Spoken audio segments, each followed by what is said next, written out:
Bienvenue sur votre inégalable et unique radio Ratanga. On dit que le baobab ne grandit jamais avec ses premiers piquants. Eh oui les amis, l'adolescent mûrit grâce aux conseils des anciens et ce sont eux qui le guident dans son apprentissage de la vie. Et il ne faut pas croire qu'on peut facilement cacher ses problèmes à ses parents et à ses amis, car tout finit toujours par se savoir. Oui, on ne dissimule pas un cadavre d'éléphant sous des feuilles. Et il faut avoir confiance en ses proches, ne pas avoir peur de leur confier ses craintes et s'appuyer sur eux dans les difficultés. Penda et Emadé, vous croyez que la panthère a peur des taches qu'il y a sur la peau de sa mère? Eh non, pour s'en sortir, il est important d'écouter ceux sur qui on peut compter. Amis de Ratanga et d'ailleurs, on y va alors.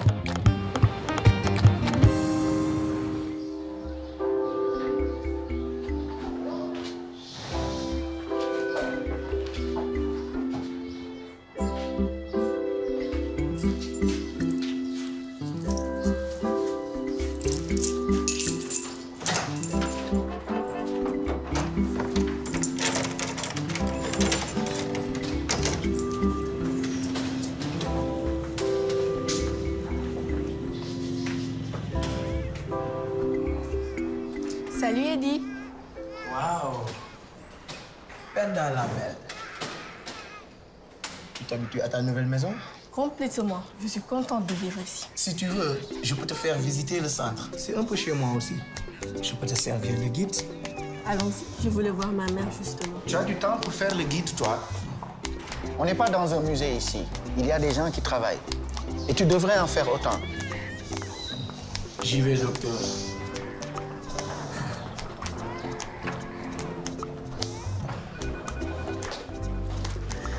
Bonjour, je cherche Corsa.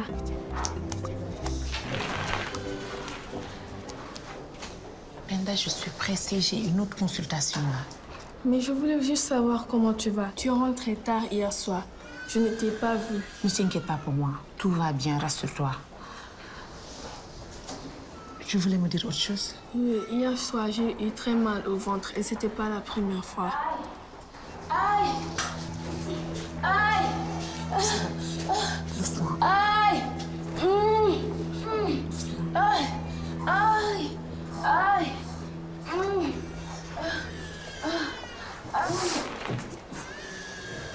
Ne reste pas là, toi.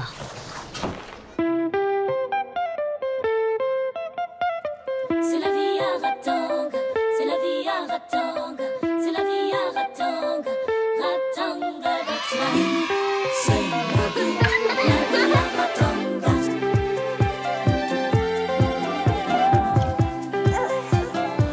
Aïe, aïe,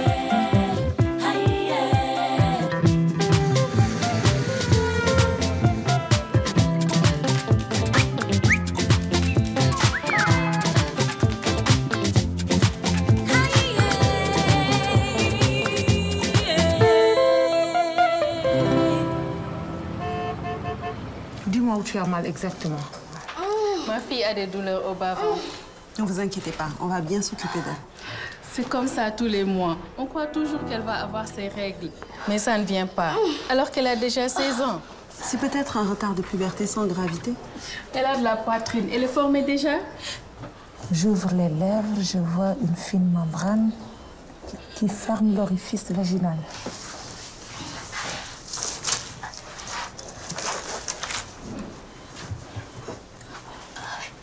Écoutez, madame, même avec une poitrine déjà formée, une pilosité des aisselles et du pubis, les règles peuvent ne venir qu'à 17 ans. C'est terrible. Ma fille ne trouvera jamais de mari si elle n'a pas ses règles. Je pense que c'est une imperforation de l'hymen. C'est une anomalie anatomique.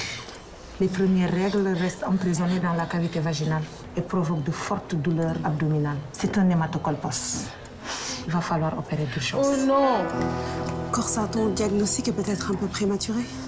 Il faut faire une échographie suspubienne et une IRM pelvienne pour confirmer. Mais je suis sûre de moi. On l'hospitalise d'urgence. Va prévenir le docteur Moulay. Penda, qu'est-ce que tu fais là? Tu es écoutée? Ça va, Penda?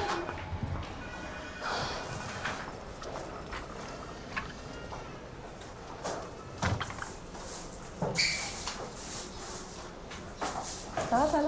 Ça va?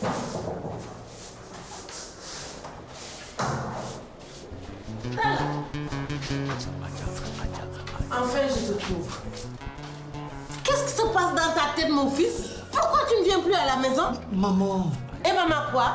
Tu penses à ta mère quand tu quittes la maison comme ça? Avec qui tu découches? Tu t'es trouvé une nouvelle femme qui t'empêche de venir à la maison? Laisse-moi, j'ai du travail. Espèce d'ingrat! Oh mon Dieu! Oui, mon vrai fils, tu es une honte! Tu me fais souffrir, moi! Ta mère! Je m'excuse. J'ai absolument besoin de votre fils. Une urgence médicale.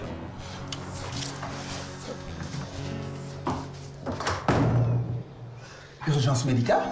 Mais en quoi je peux être utile? Mais c'est toi l'urgence médicale, Tala. Mais tu peux pas laisser ta mère te maltraiter comme ça. T'as parlé à Emadé? T'as écouté mes conseils? Ça sert à rien, Jean-Paul. Elle ne veut plus me voir. Tu vois, c'est simple. L'inventaire des emprunts, le relevé des références. Tu n'es pas concentré, Emadé. Qu'est-ce qu'il y a? Tu m'aides beaucoup, mais ça ne sert à rien. Je n'aurai pas ce poste ici. Il ne faut pas dire ça, Emadé. Tu as déjà bien progressé pour la formation. Mais j'ai appris que la fonctionnaire de la mairie est une amie de Rokoba. Et je suis sûre qu'elle l'a déjà convaincue de ne pas me donner le poste. Non, quand même. Tu ne connais pas ma belle-mère. Elle est méchante. Elle serait prête à faire n'importe quoi pour que je sois sans ressources, pour m'obliger à revenir avec les enfants, vivre avec cette coépouse. Tu sais quoi? Tu devrais aller voir la fonctionnaire et la convaincre que tu mérites ce poste. Tu devrais prendre ta vie en main, Emadé. Tu ne devrais pas laisser cette Rokoba se mettre en travers de ton chemin. Tu as peut-être raison. Et comment que j'ai raison? Bien sûr. J'ai le droit de parler pour moi-même. Oui. Je vais y aller et je vais défendre mon poste. Voilà. Décidément, tu m'aides pour tout. Je ne sais vraiment pas comment te remercier, mais je verrai bien. Je trouverai un moyen. Par exemple, pendant mon temps libre, je pourrais t'aider ici à la bibliothèque. Arrête de dire n'importe quoi. Tes heures de libre, tu les utilises pour t'occuper de tes enfants et pour étudier. En fait, ça me fait plaisir de t'aider, vraiment. Écoutez, Madeleine. Tu comptes vraiment beaucoup pour moi. Toi aussi, tu es vraiment un ami précieux. On est vraiment de bons amis. Ouais. C'est ça, de très bons amis. L'écho et l'IRM confirment bien l'hématocolpose. Et on peut exclure toute autre malformation urogénitale associée. Il faut opérer. Bravo, Corsa. Grâce à votre diagnostic, cette jeune fille va éviter des infections compromettantes pour sa fertilité. J'avais raison. Et c'est grâce à vous, docteur. Vous m'avez permis de vivre au centre et cela m'aide à être encore plus concentrée. Je suis investie à 200%. Dommage que toutes mes collègues ne soient pas dans ce même état d'esprit. Certaines ont trop d'activités. Nous allons évoquer ce cas à la réunion des chefs de service. Est-ce qu'il est possible de prévenir l'hématocolpose? C'est une affection rare, mais si on examine soigneusement les organes génitaux à la naissance, on peut repérer les malformations et l'imperforation de l'hymen. Il faudrait vraiment insister pour que les sages-femmes fassent cet examen systématiquement. Oui, c'est exactement ce que je me disais, docteur. Ça pourrait être utile que tu parles plus souvent de cycle menstruel au planning familial. Et pourquoi pas dans ton émission radio? Oui, j'y pensais justement.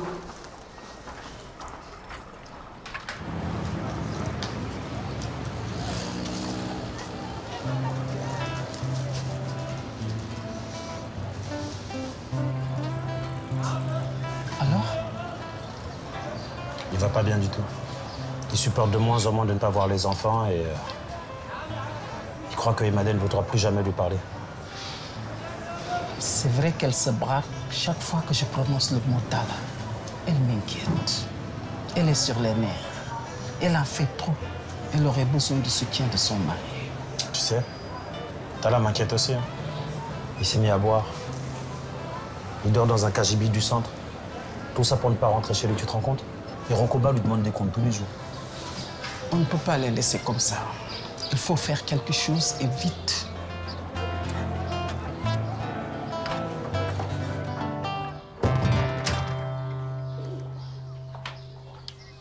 Allô? Emadé, j'ai besoin que tu passes à la boutique avant d'aller au salon de Ramatou. Il y a un problème avec les enfants? Non, rassure-toi. J'ai juste besoin de ton aide. Ça ne prendra pas beaucoup de temps. D'accord. Emadé, qu'est-ce que tu fais là? Moi, je suis venue voir une amie. Elle est fonctionnaire ici. Tu la connais? Ah, ben oui, je suis bête. Tu l'as rencontrée à la bibliothèque. C'est vrai. On est très proches, elle et moi. Et on est toujours d'accord sur tout. Alors, entrez. On a rendez-vous, non? Bonjour. Bonjour. J'ai pris rendez-vous. Ça, je sais. Mais je ne sais pas pourquoi, si c'est pour ne rien dire. Je sais que vous manquez de formation, mais je pensais que vous étiez au moins capable de parler. Je suis capable de parler. Je viens vous voir parce que j'essaie de prendre ma vie en main. Et je travaille dur pour ça. En travaillant à la bibliothèque, j'ai acquis beaucoup de compétences sur le tas. Et je fais une formation pour me mettre à niveau. Je vais tout faire pour obtenir le diplôme qui équivaut à ce poste. J'en suis capable et je m'en donne les moyens. Je travaille à mi-temps dans un salon de coiffure pour financer ma formation. Je travaillerais bien plus si je pouvais. Mais je dois aussi m'occuper de mes 3 enfants. On ne vit plus avec leur père. Vous vous débrouillez toute seule donc? Je suis soutenue par des amis. Bon. Je vous remercie de m'avoir écouté. C'était très important pour moi de vous parler de ma motivation. Prouvez-moi que vous êtes capable d'aller jusqu'au bout. Et je vous promets de vous maintenir sur le poste. Si vous obtenez votre diplôme, bien sûr.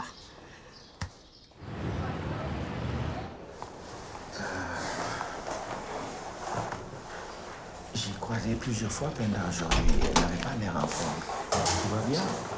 Oui, elle va bien. Bonjour. Un souci? Elle m'a parlé de mots de vente ce matin, mais je n'ai pas pu l'écouter. J'ai dû m'occuper de notre patiente. Mais allez rejoindre Penda si ça vous inquiète. Je m'occupe de la réunion. Merci, Saïra. Je veux suivre le cas d'hématocolpos. Ok, comme vous voulez. Merci d'être venu. Nous allons vous présenter un cas d'hématocolpos diagnostiqué aujourd'hui.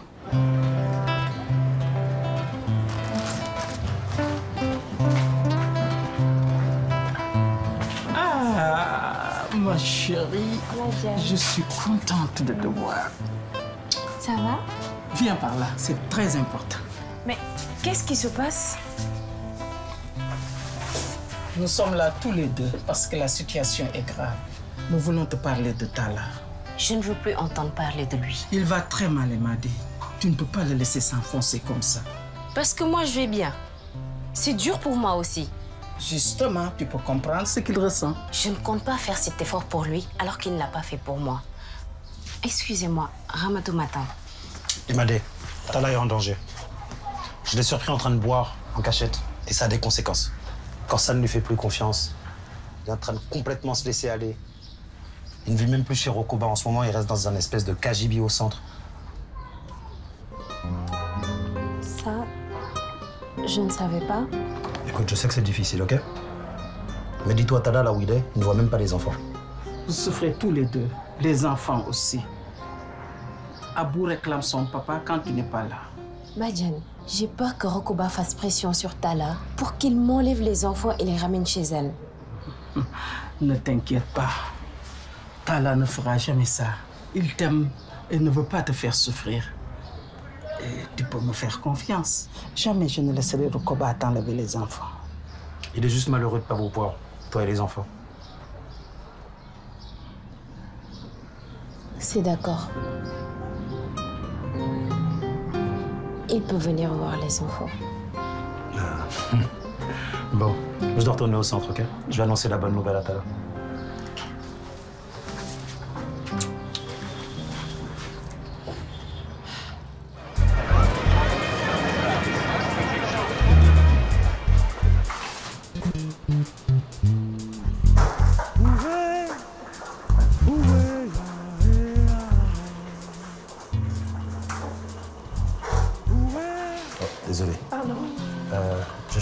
Laura, t'as vu? Si, au jardin. Il est assis à côté de son balai, mais il n'avait pas l'air bien. Attends, je cherche ma mère. Tu sais pas où elle est? Je l'ai vu avec le docteur Moulay. L'anesthésie, c'est prêt? Oui, la patiente aussi.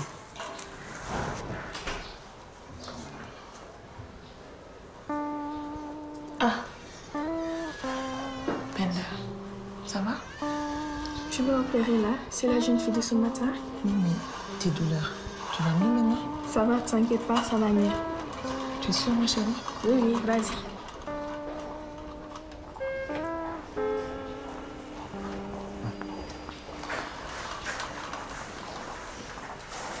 Les enfants ont besoin de voir leur père. Badiane et Jean-Paul m'ont convaincu. Et m'a dit à la se remettre ensemble. Et m'a dit à la se remettre ensemble. Et m'a dit à la se remettre ensemble. Ça va, Rachel? Ah, c'est Julien. Depuis que Tapo lui a dédié un blog, il ne parle que de sa carrière. Et il passe tout son temps avec Tapo et un groupe de jeunes filles, soi-disant fans de ses talents de footballeur. Et je ne le vois quasiment plus. Ne t'inquiète pas, ça va lui passer. Julien t'adore et il s'en fiche de toutes ces filles. Oui, il comprendra vite qu'il n'est pas une star et là il reviendra. Je sais pas, il s'est beaucoup éloigné. Bon, je vais y aller. D'accord. Bonjour. Installez-vous, mesdames. Je m'occupe de vous tout de suite.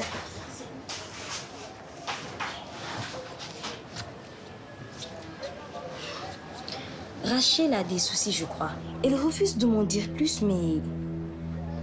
Je pense qu'elle se fait embêter par des mecs au lycée. Elle en a parlé à Maga quand on est allé à l'association Caro.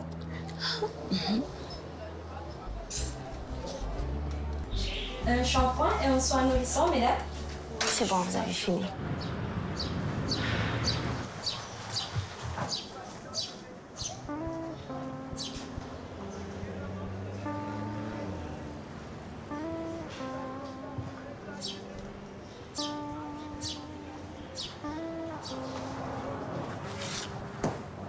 Qu'est-ce que tu as, Panda?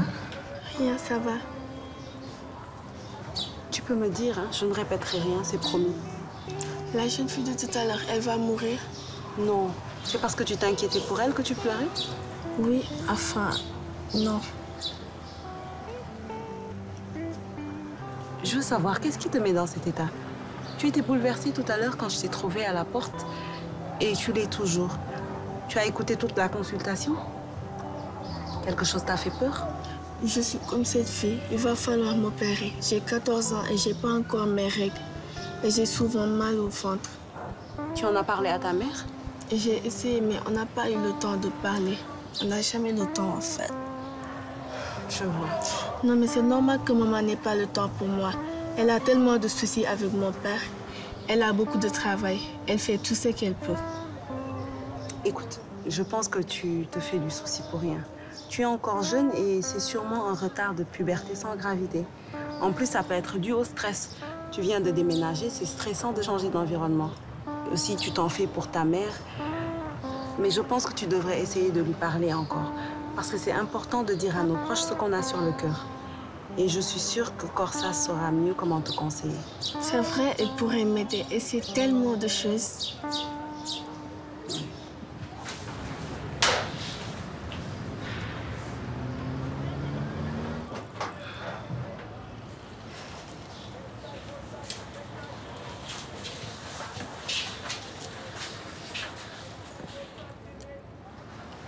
Je suis désolée que tu aies dû quitter l'appartement du centre à cause de nous.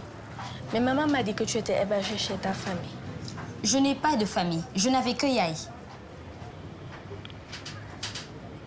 Bon. J'ai vécu quelque temps dans mon salon de coiffure. Mais ça va mieux maintenant. Je suis hébergée par le docteur Moulay en ce moment. Ouf, on t'a rendu la vie bien compliquée.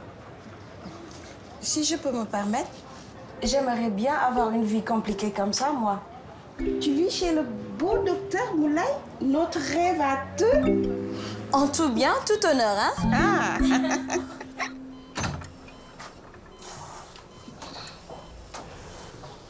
Bonjour. Bonjour, madame. Nous avons pratiqué une hyménéotomie. C'est une petite incision qui agrandit l'hymen. Tout le sang qui encombrait la cavité vaginale a été vidé. Votre fille va avoir besoin d'un peu de repos, mais tout s'est bien passé. Les suites opératoires sont favorables. La petite va pouvoir avoir ses règles maintenant. Oh, merci. Elle va être tellement soulagée. Elle croyait qu'elle n'était pas normale. Je dois m'en aller, je vous confie à Corsa.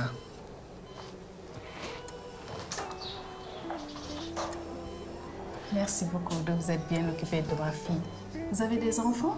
Une fille de 14 ans. Elle a de la chance d'avoir une mère sage-femme. Je ne sais pas si c'est une chance. Mais avec vous à ses côtés, ça doit être plus facile pour elle de supporter les changements de son corps. Ma fille n'a pas encore ses règles. Ça va? Tu fais une drôle de tête depuis tout à l'heure. Tu es malade? Quand tu as eu tes règles pour la première fois, tu savais comment ça allait se passer? Hier, elle m'avait tout expliqué. Tu pouvais discuter de tout avec elle? Oui. Elle m'a parlé de la puberté et de la sexualité. Sans elle, quand j'ai eu mes règles, j'aurais été perdue. C'est vrai qu'on pouvait lui parler de tout à Yaye. Moi, elle m'a aidée pour ma première grossesse. Personne ne m'avait expliqué les changements que ça provoque dans le corps. J'aimerais bien parler de tout ça avec ma mère, mais c'est pas facile. Toi, au moins, tu sais que les règles existent. Moi, je ne savais rien. Tu imagines ma panique quand j'ai vu que je saignais. Moi, j'ai cru que j'étais en train de mourir, je vous assure.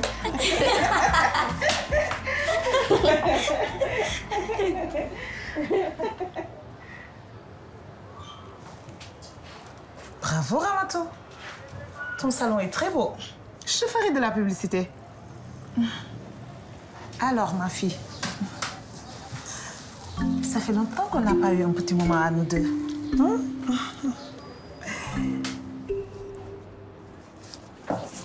Bonjour. Maman, je crois que ça y est, j'ai mes règles. Cadeau.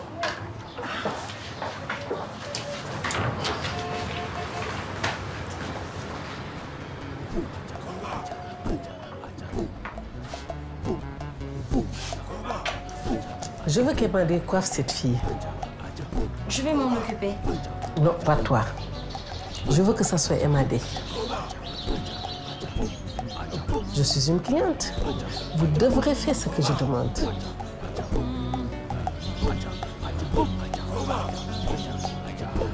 Aucun problème.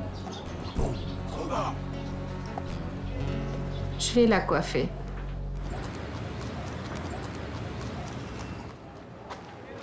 Papa, c'est papa.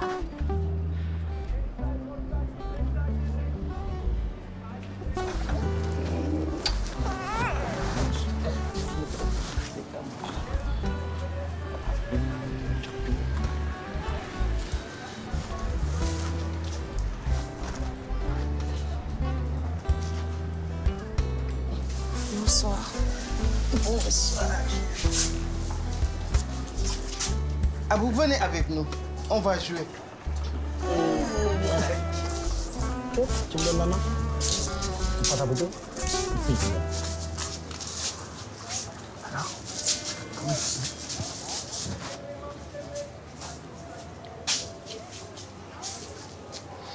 Merci d'avoir accepté que je vienne à Mali. Les enfants me manquent tellement. Et toi aussi. Tala, tu veux qu'on forme une famille à nouveau? Mais bien sûr, Yamadé, évidemment. Alors il faut que tu te secoues et que tu me séduises à nouveau. Tu n'as vraiment pas assuré ces derniers temps. Mais c'est la faute de maman, Yamadé.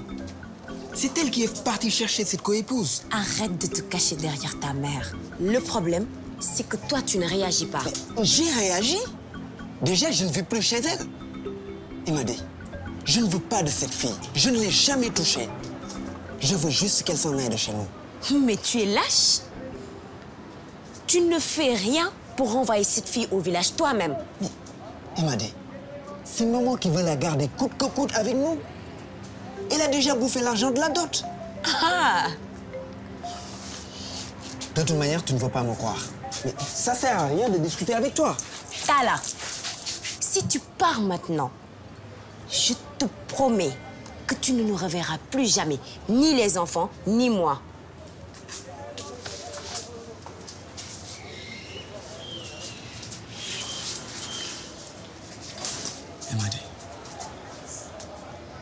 je ne veux pas vous perdre. Je ferai tout pour que notre famille soit à nouveau unie.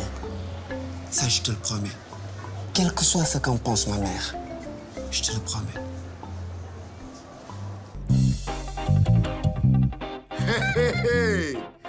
L'oreille est le chemin du cœur. Eh oui, mes amis, fais semblant d'être mort, tu verras ceux qui viendront te pleurer. C'est dans la difficulté que l'on reconnaît ses véritables amis. Et la distance qui mène à l'amitié n'est jamais trop grande. N'est-ce pas, Assitan? Tu as aidé Penda, même si tu n'es pas du tout une amie de sa mère. C'est dans la nécessité que se manifeste l'amitié. Et Badienne et Jean-Paul, vous l'avez bien compris en essayant d'aider Tala et Emade. Mais on sait aussi qu'on ne peut aider un bœuf à se relever que s'il s'efforce lui-même de le faire. Amis de Ratanga et d'ailleurs, n'oubliez pas, on est ensemble.